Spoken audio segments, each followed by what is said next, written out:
Bwana Yesu asifiwe na kusalimu katika jina la Yesu. Jina langu ninaitwa mtumishi wa Mungu Daniel Sabuni. Ni mzaliwa wa Tanga Lushoto, na leo nina historia yangu fupi ambayo inaweza kukujenga na kukusaidia katika nyakati tulizo nazo hapa duniani. Mimi ni mzaliwa wa Tanga Lushoto, Msambaa, na nimeokoka, ninampenda Yesu. Kwa sasa niko Dar es Salaam kwa ajili ya kumtumikia Mungu, lakini pia nimepata neema ya kuweza kukutana na watumishi mbalimbali kwa ajili ya kumtumikia Mungu. Bwana Yesu asifiwe sana. Amen. Amen.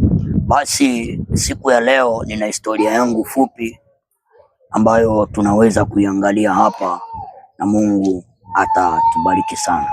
Amen. Amen. Mimi historia yangu, nilibahatika kuzaliwa katika familia ambayo familia ile ilikuwa inamjua Mungu na mpaka sasa wanamjua Mungu. Nimekuta wazazi wangu wameokoka na wanampenda Yesu. Kwa hiyo niseme ni neema na ni bahati kupata familia ambayo imejikita katika mambo ya Mungu. Mungu awabariki sana. Amen. Amen. Kwa hiyo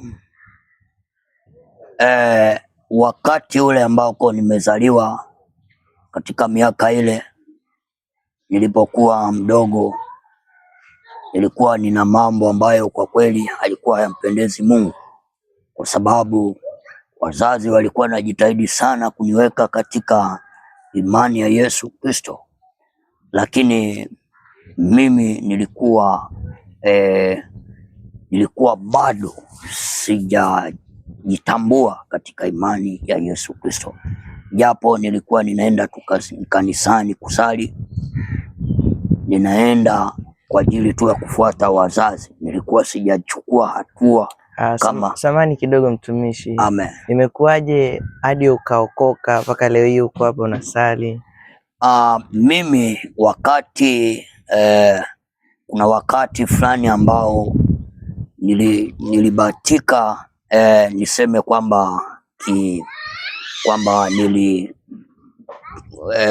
katika tafsiri ambayo haikuwa nzuri, nilitoroka shule. Nilikuwa nimetoroka shule.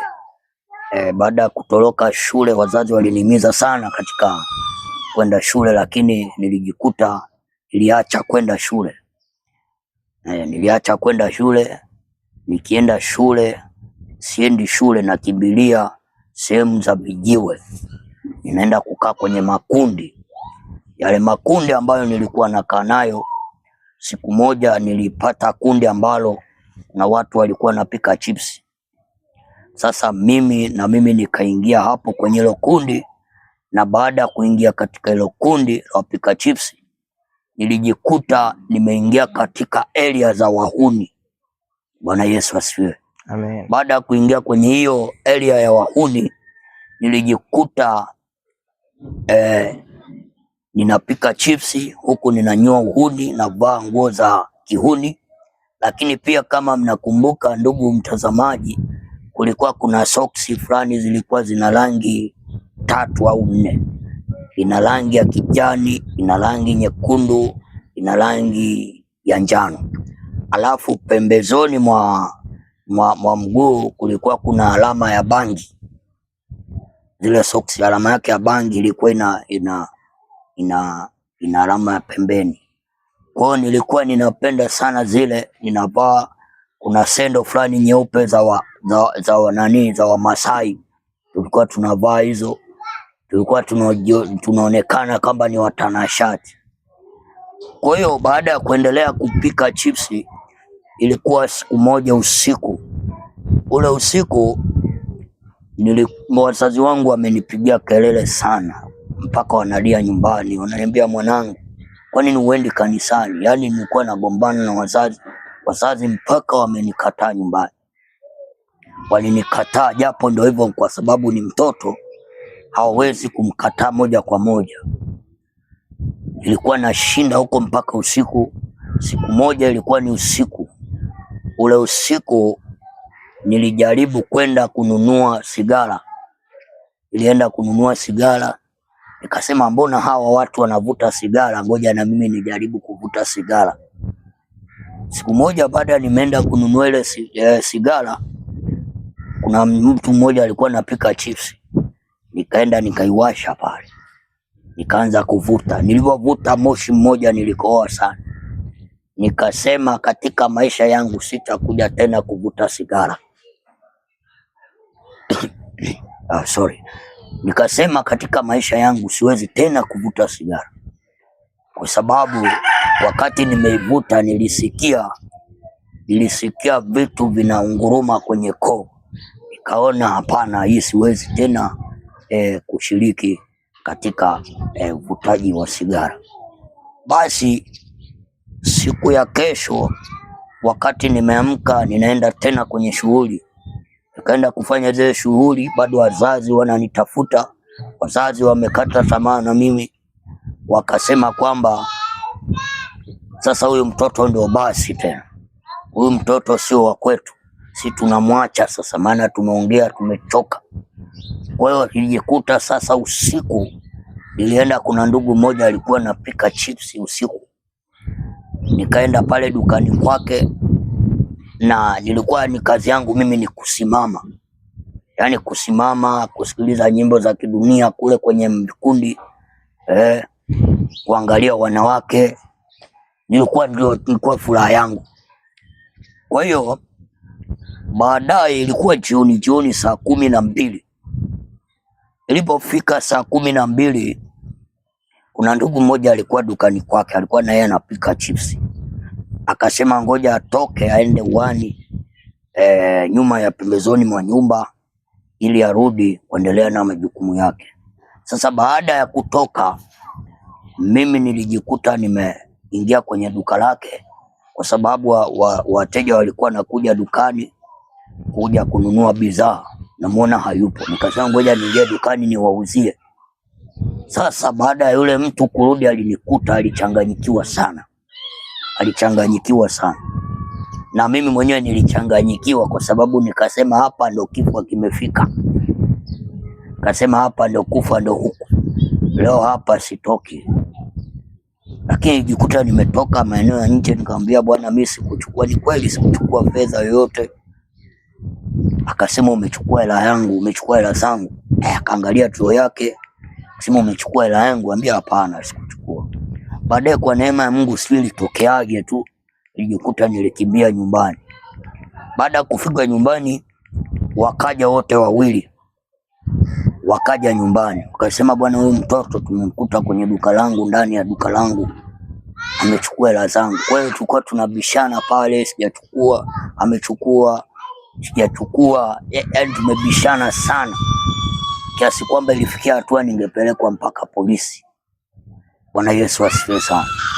Kwa hiyo baada ya hapo nilijikuta sasa, mama alinitetea. Baada ya kunitetea, nilikuta sasa baadaye yule mtu alielewa, kaondoka zake. Ndio mwanzo wangu na mwisho kutokanyaga tena kwenye vigenge. Samani, unaweza kufupisha, yani kuokoka kwako imekuwaje? Yani ukakutana na Yesu ile moment hadi ukagundua sasa nimepokea wokovu? Mimi kuna mkutano mmoja ambao ulifanyika katika kanisa la Pentecoste iliyoko kule nyumbani Lushoto. Walifanya wokovu, walifanya mkutano, na baada ya kufanya ule mkutano nilijikuta nilinyanyua mikono yangu juu. Ninyanyua mikono juu, akasema wanaotaka kumpokea Yesu kumpokea Yesu wapite mbele. Mimi nilijikuta tu ninyanyua mikono, nikasogea mbele, nikaongozwa sala ya toba, nikamwamini Yesu Kristo. Baada ya kumwamini Yesu Kristo, kwa kweli nilibadilika na hatimaye nikaukulia wokovu. Nilikuwa napenda sana kwenda kanisani, yani kuta na moyo kwenda kanisani. Napenda sana vyombo vya muziki, napenda kupiga kinanda, nikaenda katika mazingira kukutana na Wakristo na wapendwa wenzangu, nikakutana nao sasa katika kumtumikia Mungu, nikajifunza mziki na hatimaye nikaweza kufanikiwa kujua kupiga vyombo vya mziki, na hatimaye Mungu akanipa neema nikaweza kujua na kusonga mbele zaidi. Amen. Amen. Okay, na sasa hivi unasali kanisa gani? Kwa sasa hivi niko kwa baba yangu wa kiroho Pastor Obed Katunzi. Yeye alinipokea kama mtoto na pia ananilea, pia nakuwa katika malezi ya utumishi. Bwana Yesu asifiwe sana. Amina. Na huko unajishughulisha na ishu gani? Kwa sasa ninamtumikia Mungu kanisani, lakini pia naendelea kuihubiri injili ya Kristo Yesu hapa ulimwenguni, maana ndilo agizo la Yesu ambalo ametuachia hapa duniani. Amina. Nimekuwa pia tukikufuatilia mitandaoni, tunasikia watu wakisema, na mwenyewe tumesha kusikia ukisema wewe ni bishop, mchungaji. Unaweza ukatuweka sawa, ukaweka sawa wasikilizaji ambao wanakufuatilia? Unajua mimi sio bishop, sijafikia hiyo level. Hiyo ni neema kufikia hatua kama hiyo, lakini mimi ni mtumishi wa Mungu, ninayemtumikia Mungu, ninahubiri injili ya kweli ya Kristo, na Mungu anaendelea kutukuzwa katika maisha yetu. Okay, sawa. Hapo natumaini hata wale walikuwa wakikuita mchungaji, bishop, sasa wanaelewa vizuri wito na kusudi lako. Na unaweza ukatuambia kidogo, umejuaje au umeweza vipi kutambua wito ambao uko ndani yako kwamba una kitu cha kuhubiri au kufundisha? Mimi kiukweli katika maisha yangu ambayo nimekulia, yani nilikuja kuapa kwamba sitaki kuwa mtumishi wa Mungu. Nilikataa hicho kitu kabisa. Nilikataa kwa sababu ya kwanza kilichonifanya kukataa, niliona watumishi wengi namna maisha yao walivyokuwa wakiishi.